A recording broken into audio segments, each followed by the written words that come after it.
ಮಾಡಲು ಅಣಿಯಾಗಿ ಎಂದು ಕರೆ ನೀಡಿದ ಶಾಸಕ ಕೃಷ್ಣಪ್ಪ. ರೈತರ ಎಡೆ ಮತ್ತೆ ಮುರಿಯುತ್ತದೆಯೋ ಸರ್ಕಾರದ ಲಾಠಿ ಮುರಿಯುತ್ತದೆಯೋ ನೋಡೇ ಬಿಡೋಣ ಅಂತ ಸರ್ಕಾರದ ವಿರುದ್ಧವೇ ತೀವ್ರ ಆಕ್ರೋಶವನ್ನು ವ್ಯಕ್ತಪಡಿಸಿದ್ದಾರೆ ಶಾಸಕ ಎಂಟಿ ಕೃಷ್ಣಪ್ಪ.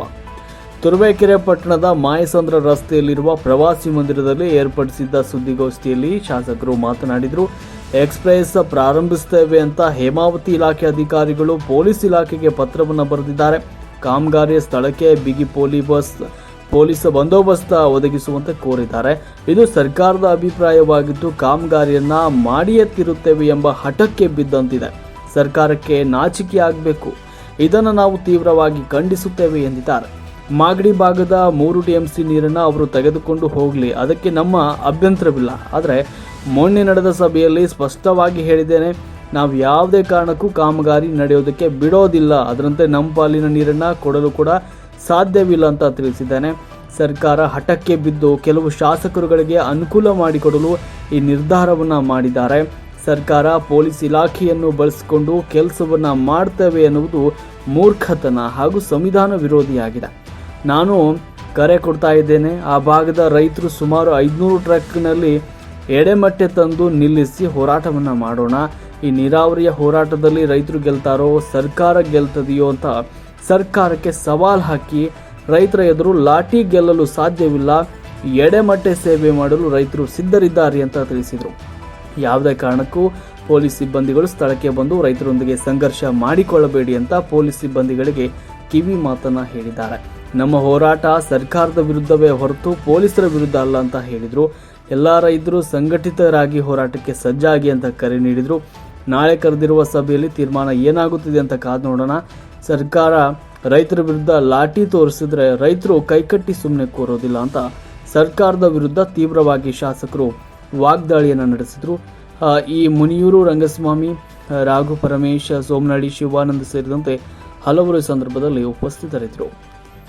ವರದಿ ಸುರೇಶ್ ಬಾಬು, ಎಂ ತುರುವೇಕೆರೆ. ನಾನು ಕರೆ ಕೊಡ್ತಾ ಇದ್ದೀನಿ.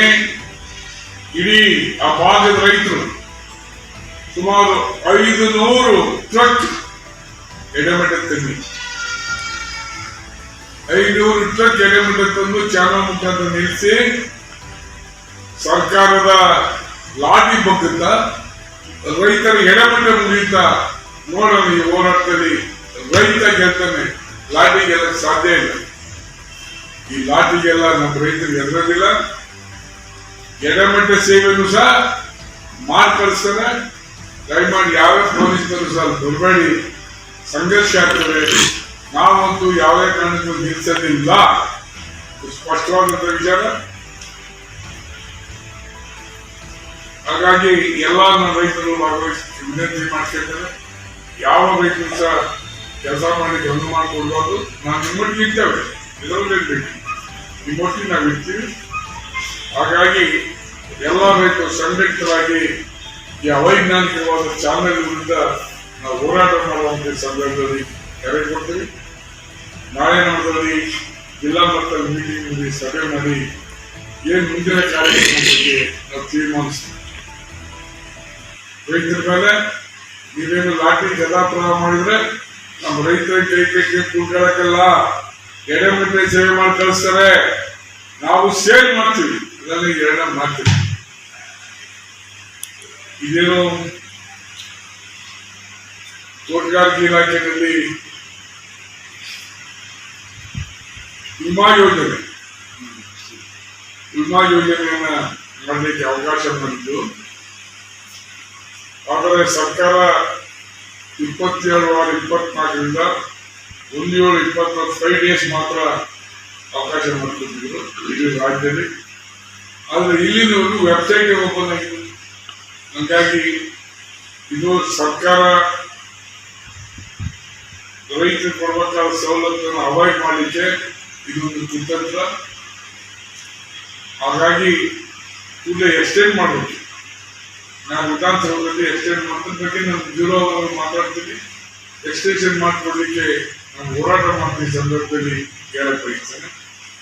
ಈ ಸರ್ಕಾರ ರೈತರಿಗೆ ಸರ್ಕಾರ ರೈತರಿಗೆ ಸಾಮಾನ್ಯ ರೀತಿ ಸರ್ಕಾರದ ಏನು ಉಪಯೋಗ ಇಲ್ಲ. ಯಾವ ಎಣ್ಣೆ ಕುಟ್ಟಿ ಮತ್ತೆ ಎಣ್ಣೆ ಕುಟ್ಟಿ ಗ್ಯಾರಂಟಿ ಇಟ್ಕೊಂಡು ಸರ್ಕಾರ ನಡೆಸ್ತಿರ್ತಾರೆ. ಈಗಾಗಲೇ ಪಾರ್ಲಿಮೆಂಟ್ ಅಲ್ಲಿ ಅವ್ರಿಗೆ ಬುದ್ಧಿ ಕಲಿಸಿದ್ರೆ ನಿಮಗೇನು ನಡೆಯಲ್ಲ.